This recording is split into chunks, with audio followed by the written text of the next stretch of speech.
Place 5mm packers into the windowsill before placing the outer frame of the secondary unit on top, ensuring it is the correct way round.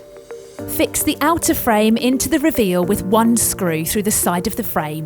This is to ensure the unit remains stable. Before placing the panels into the outer frame, ensure that both sides of the glass are thoroughly cleaned and that the panels are placed the correct way round. Rollers should be located to the bottom. Once cleaned, place the back panel, followed by the front panel, into the outer frame and open slightly. You should be able to see daylight through the mullion. Using a pry bar, lever the frame up under the mullions and adjust by either lifting or lowering the outer frame. This is to ensure the mullions on the secondary window run parallel with one another. The top and the bottom of the frame can also be moved if required to make necessary adjustments to the panels.